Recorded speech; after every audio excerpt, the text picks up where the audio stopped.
Magandang araw mga kababayan, mga kapaps. Meron naman tayong bagong balita mga kapaps.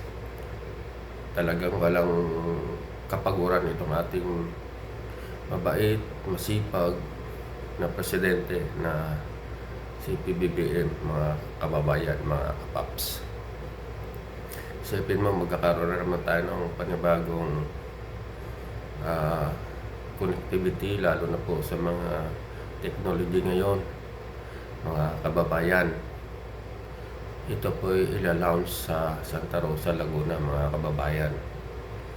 Talaga namang sobrang sipag, sobrang tiyaga, at sobrang pagmamahal ng ating mahal na Pangulo ang ating bansa, mga kababayan. Talagang inaangat niya ang antas ng buhay ng mamamayang Pilipino, mga kababayan, mga kapaps. Bagamat maraming mga batikos, maraming mga kutya sa ating pamahalaan, sa ating mahal na Pangulo na si PBBM, subalit tuloy-tuloy lang mga kapaps gumawa para sa bayan natin upang maangat ang antas ng buhay ng bawat isa. So ibig sabihin nito mga kababayan, mga kapaps, itong ilalaon sa Santa Rosa, Laguna ay yung artificial intelligence, yung AI, mga kapaps.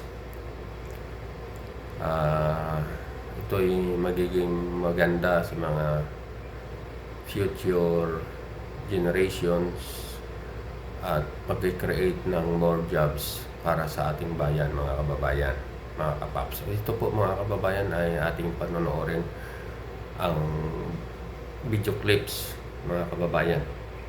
So, ayan po mga kababayan. Ayan.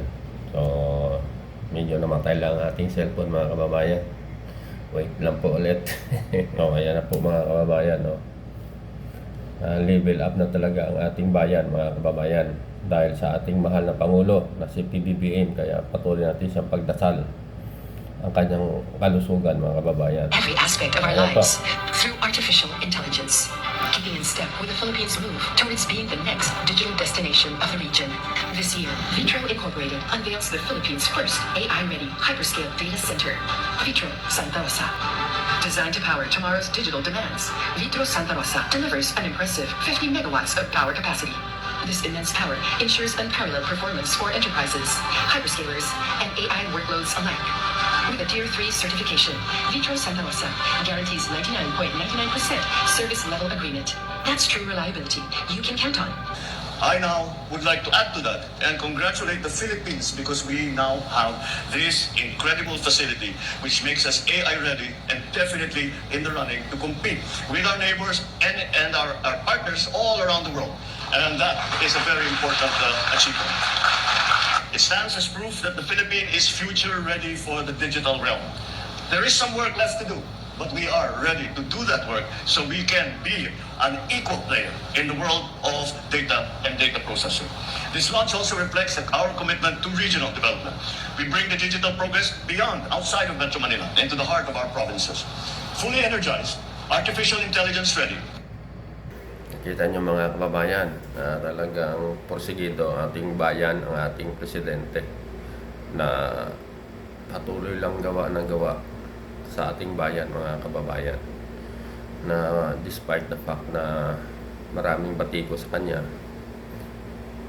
maraming mga disinformation, maraming mga negative comment sa kanya, kesyo daw bumaba ang kanyang trust rating, mga kababayan. Pero hindi tayo doon naniniwala kasi tayo po ay nakikita natin na ating mahal na Pangulo at 10 ng kanyang mga kabinete ay patuloy lamang na gumagawa at inaangat ang antas ng buhay ng bawat isa, ng bawat Pilipino, mga kababayan.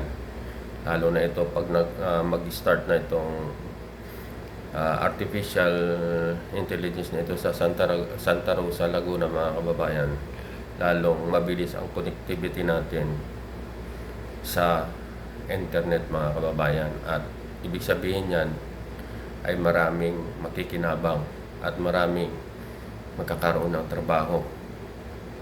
Kaya maraming salamat sa ating presidente na si BBM na ating mahal na presidente, siyempre magpasalamat tayo sa Panginoong Diyos na binibigyan siya ng talino, pati ang kanyang mga advisor, binibigyan sila ng talino kung anong dapat gawin para may angat ang buhay ng bawat isa, mga kababayan. Kaya pagpatuloy po natin siyang ipagdasal ang kanyang kalusugan, pati ang kanyang mga pamilya at mga kabiniti, mga kababayan. So, maraming salamat po sa inyong panonood. Please like and share sa ating munting video. At please subscribe, mga kababayan, saan sulok man kayo ng mundo.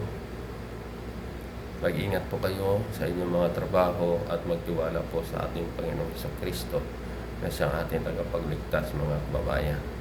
So maraming salamat po sa bawat isa, sa inyong panonood. Please like and share. To God be the glory po, mga kababayan.